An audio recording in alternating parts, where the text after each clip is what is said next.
Let's keep our focus now on national security and the call for state police. And I'm now being joined by Opola Taiwo, who's a retired Assistant Commissioner of Police. He joins me on the news at 10. I want to thank you so much indeed for coming on the news at this time. Thank you. You know, this is a very interesting topic that we have been trading for a long time now. We do have a president from the APC, and you also have about 70% of the National Assembly from the same party, the APC. Do you think it's very likely, considering that up to this time, this is the same government that at some point didn't consider restructuring and the police, state policing rather, being part of it under the restructuring agenda, didn't look at that way? Why the sudden change of mind? It's not... anyway, with the current situation, which shows that the country is under siege by these killers, all hands are on deck now to make sure that the security is enforced and things are put to rest. But it is not easy to amend constitution just in a jiffy, And before Nigerian police comes on the table, there are local government police. We have local government police. We have the state police before and Nigerian police. We have those three things, those three forces. But at 1968-67, they asked those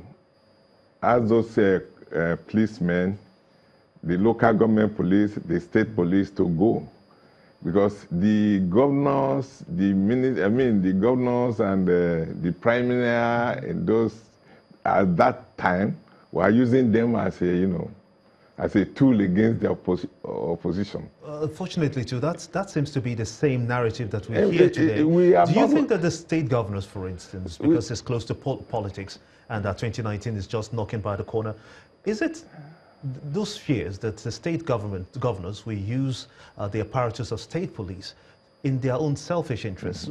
What's your stand concerning that submission? We need state police for effective policing of the state and the environment. But we have not learned any lesson since, and that's the problem. I think the way we are made, because we are African, we don't learn anything. They go abroad and see things working perfectly okay, but we are so selfish. So is it a bad idea to have state police? It's not bad, it's the best.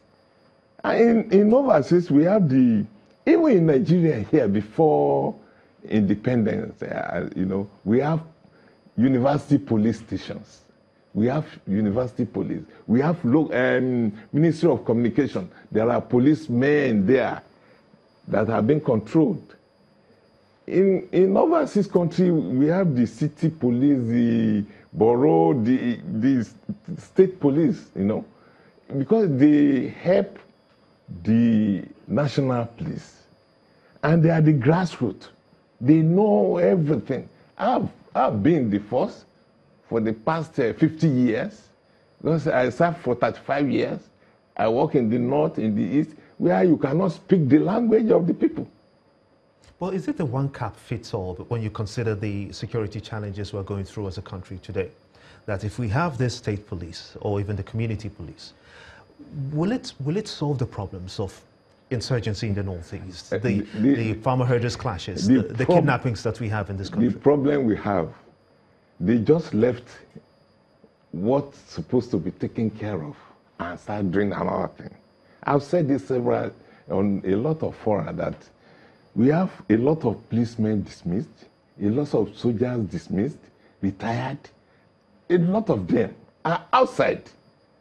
And the government do not know what these people are doing. And they are very good. They are fertile people in the hands of all these insurgents. People who have been taking salary before, enjoying himself, and is now dismissed, and he has nothing to do.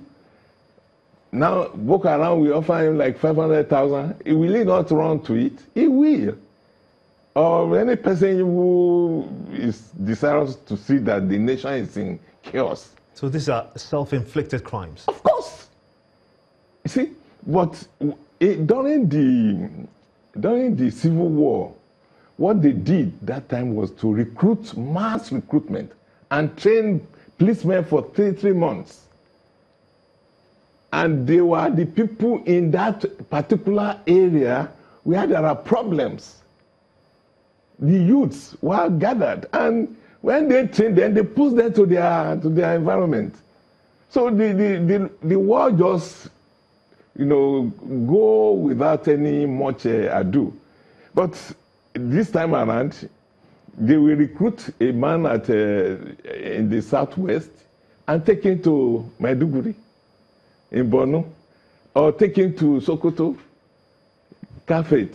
A man from Sokoto, they will take him to Abeokuta or to Port Harcourt or Calabar. It's not possible. You can't get the best. Where you have the local government police, you have the state state police. They are going to work within the environment, and they will know who is a thief, who is a killer. The information will come, and what we lack now is intelligence report. Oh, that would be a good place to let it rest. Opola Taiwo is a retired Assistant Commissioner of Police. I want to thank you so much indeed for sharing your thoughts with us here on the News at 10.